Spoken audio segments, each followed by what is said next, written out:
Well, thank you for the opportunity of being here with you. I was asked a few months ago if I would just come out to Sun River and share some of my experiences in Central and South American surgery with a small group. I said, sure, that's easy, 5 minutes, I can put that together. I do it all the time. And so here we are. I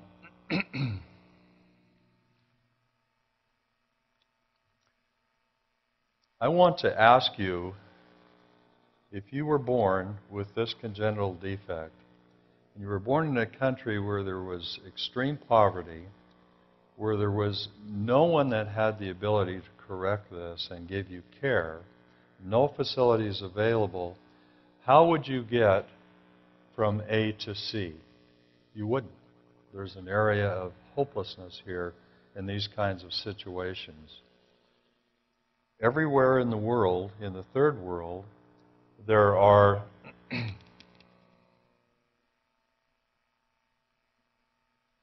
went to that. Every 5 minutes, or every 5 seconds rather, there are someone who becomes blind. 80% of those are curable or preventable. 1 out of every 1,000 young men and young women, children, cannot walk properly because of some birth defect. And because of cleft lip and cleft palate deformities, 1 out of every 1,000 children, and in South America it's higher at about 1 in every 700, for some reason that we don't understand, cannot breathe or eat or speak well because of their deformity. So my motivation is to help correct this problem. Mom and dad and a little baby with a congenital defect, a cleft palate which you can't see because of the position, but nonetheless someone who really is somewhat hopeless because of the situation, who comes to the clinic for help. I asked myself some questions. As a board-certified plastic surgeon, what could I possibly do to really make a difference in this whole situation? And with whom should I align myself so that I can help make a difference in this? I'm reminded of a story, because of the difficulty in making these decisions, of a young girl sitting in a classroom. And she's in the back, ignoring everything that's going on in the classroom, and her teacher notices this and goes back and stands over her for a moment and says, "What are you doing?" She replies, "I'm drawing a picture of God." The teacher is a little surprised, but says, "You can't do that. No one knows what God looks like." The little girl looked up and said, "They will in a few minutes." And so, with that kind of confidence, knowing you have to just move forward with some faith, I decided to concentrate my efforts in the area of cleft lip and cleft palate.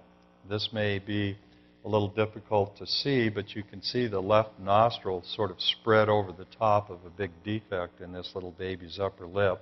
And if you look into the mouth, you'll see that there is no roof of the mouth. That's the cleft palate. You're looking right into the nostril when you look at this picture.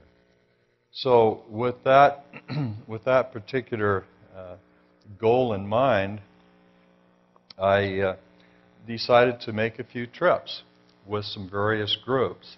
And I found that these were quite successful, but they weren't really satisfying. The children that were treated did well, they received good medical care, but there seemed to be something missing in the way that it was doing, that it was being done, the efficiency, the results that could be obtained, and the money that it cost to do these particular things. I want to spend just a moment and contrast with you some of the methods that are used by some of the humanitarian missions, and specifically surgical missions around the world. And the most common methodology, and the one that's been there the longest and is still being used most today, is what's called the parachute method of medicine. And that's where doctors from other countries, us in particular from the United States, will come into a country and kind of push aside the local medical people and then do as many procedures as we possibly can, and then leave with no one really to follow up or care for these individuals, and the best that the local people get is, we'll see you next time. That didn't seem to be an adequate approach to this particular problem. Sometimes these missions are, although the individuals that are treated get great care, it certainly improves their lives, it corrects the defects. I found personally that there's a little bit of jealousy and political nonsense going on behind the scenes, like which universities get to go, which doctors, who does the most difficult cases, how many cases do you get to do, that sort of thing. And in the end, there's sometimes some hard feelings, bent egos, that sort of thing. Not that I don't want to criticize my colleagues, because the vast majority of them are well-intentioned, they're giving their time, their effort, the very best they have.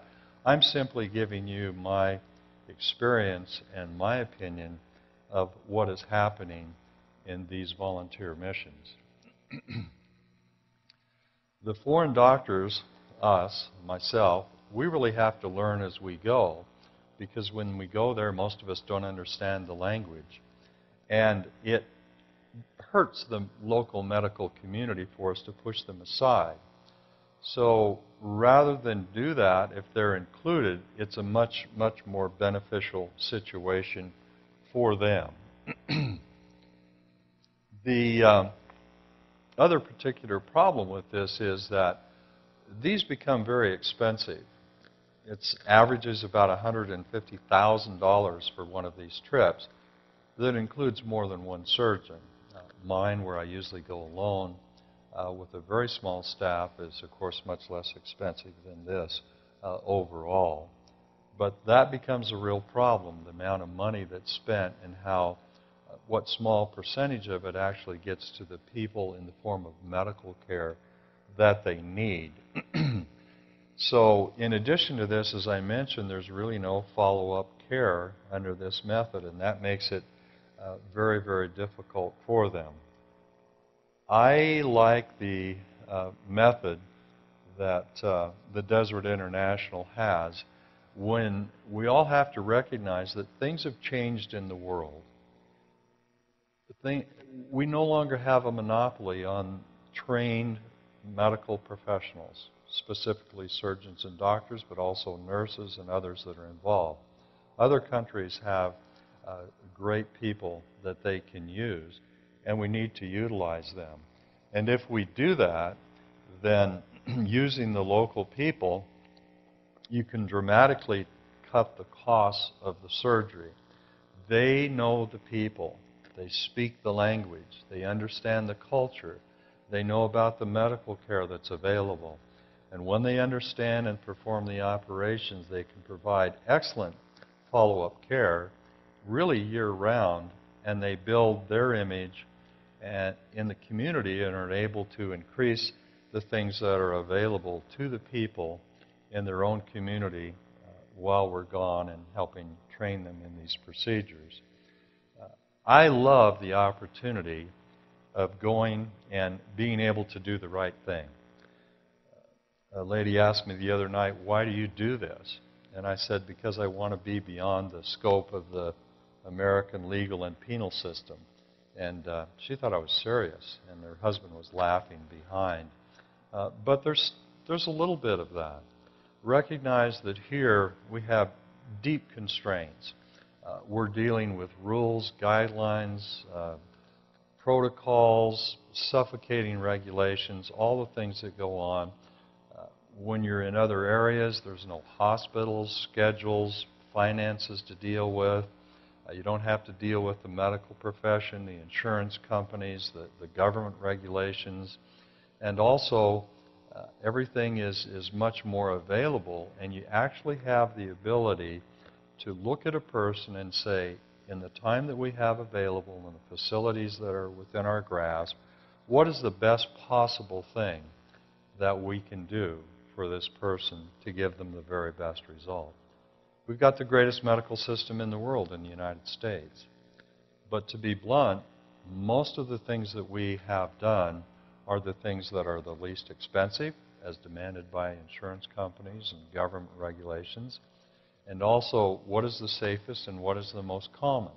Not necessarily what's the best possible thing that could be done under these circumstances. So, what does this mean to you? With the antiquated methodology of doing parachute medicine, rather than coming in and training, they spend about $850 per operation, where the Desert International guidelines for $850 allow us to do about 40 operations. That's because everything, all the time, the travel, the accommodations, the food is all volunteered. No one gets paid for anything. All the management and so on is all given freely. Everything that's contributed in the form of monetary gifts all go to the patients, and they're able to have these operations done for about $25 a piece. Now, I like the system that was given to me really as a gift from Desert International, in that when I go to another country or a new area, a mission as we call it, I'm able to select one or perhaps two, if I'm fortunate, surgeons in that area that are interested in cleft lips and cleft palates and how to approach them and how to repair them. And then when I start, I spend 2 or 3 days when I do the operations and they watch and I explain it to them. And then I help them do it. I assist them in surgery and again explain it to them and let them do it. And then the last few days, I just stand and watch and let them do it. And so by the time I have to go, they know how to do most of the routine procedures, and they provide excellent follow-up care. These people in the other countries are bright, they're intelligent, they're capable, they're curious. They simply haven't had the opportunity or the means to get the education that they need in order to solve these problems. And once they get it, they're just fireballs with getting these things taken care of. Routinely what I do is go back again every year or so for 2 or 3 times. They'll save some of the difficult cases, we'll do them together, and by the time I finally leave, they have their own cleft palate and cleft lip team, and then I can move on to another area. The Desert International mission statement, I won't read through entirely, but just very briefly, is focusing on procedures that are relatively easily done, straightforward, and can be done in pretty stark circumstances in various countries around the world. We develop and like to have in-country management. They run their own programs. Use the local professionals, as we've talked about, to elevate their position in the community and allow them to provide year-round care. Working with us is easy. There's very little bureaucracy. There's very little paperwork. People love to do it. Just roll up your sleeves and go to work. We want to provide the best medical care we possibly can at the least expensive cost that we are able to do. And last of all, of course, the bedrock of all of this, the foundation, is to promote volunteerism, which is the only thing that makes this run at such a reduced price. So I'll give you a typical day in a volunteer surgical mission. We leave our 5-star accommodations in the morning and stop by the local Taco Bell for breakfast. On the way into the hospital, consult with the neighborhood philosopher. This is Paco, and his expertise is elevating Spanish profanity to an art form. No one knows how long he's been there. He's probably 70 or 80 years old. I don't know how to tell, but even the old people remember him as always being there. We go into the little clinic that has been volunteered and provided for us. This is our little sign announcing our arrival, and of course the word that's understood in every place is gratis, which is it's free. And so we all gravitate to that. And so these people who have these problems and their children are able to come and have this done at no cost, largely because of what the local people will provide and give to them. This is our very elaborate office setting, and again, local volunteers helping with this. This is the hardest part of the whole thing for me, and that's going through and selecting the patients who are to have surgery. These people come from oftentimes great distances at expensive travel, great personal sacrifice to get there. And unfortunately, when they arrive with the children that have the congenital defects, oftentimes the children are malnourished, they have an illness, they've got a rash, they've got an infection, some reason why we can't proceed with the surgery. That's heartbreaking to have to tell parents after all of that effort that we have to correct these problems first and have them return and do it another time. But once they're selected, then we have the introduction, of course, of anesthesia. And I put this in here because I want you, I don't know how many are familiar with a operating room. Of course, hopefully not many, but if you look around, you'll see there really are no monitors, there's no computers, there's none of the modern things that we think of that are necessary. There's a little tank there for an anesthetic gas, there's an IV, there's a stethoscope taped to the child's chest, and a blood pressure cuff. These local people with anesthesia are absolutely incredible that they're able to do the things that they do with so little that they have available to them. After the surgery, or during the surgery, I just put this in. If you look over our shoulder, you'll see an air conditioner. We loved that and turned it on. And then they would turn it off and on and off and on and off. And finally we asked, why can't we have the air conditioning on? And the local superstition was that if there was any coolness or air movement during the surgery, then the patients would become ill and not do well. So we had to leave it off. And it wasn't very comfortable in that case. This next one is oftentimes difficulty with equipment. We didn't have headlights that we needed, so we liberated these from the patient's rooms, these little lamps, and strung the cords over our head, taped them down, and they're just lamps, and you'll see, if you can, on the slide, little towels under them so that it wouldn't burn our forehead. They worked great. They were better than the ones that we have here. You could see wonderfully well, but then there was a limit on time. As it warmed up, you had to take a little break. Finally, we post-op. That's fun to see these children afterwards. And then I'm looking forward to a nice hot shower. You see the heat attached to the shower head, a little cord to a plug that's inside the shower, spliced by duct tape. I decided I could wait a little while for a shower. They said no one had ever been electrocuted. It was hard for me to believe that. Then we dine on local cuisine. We're harvesting fresh mangoes from one of the trees and just having a wonderful time. I want to give you just a short story of a young man, just a little case history, and this is where it becomes tender. This little boy lived in a hut in a little village in Honduras, about 2 days' walk through the jungle from anything that we would think of as civilization. One of the Catholic nuns knew about him, walked through the jungle 2 days, picked him up, came back, and stayed with him for the surgery, the recovery, and walked him home and back through the jungle. Real jungles with the jacarillas, the real aggressive little alligators, snakes, spiders, all the insects you could possibly desire. What a wonderful thing. What charity. This little boy was accepted right back into the society in the village and taken in as a friend, and as far as I know now is doing very, very well. I think we all need a reality check once in a while in our life.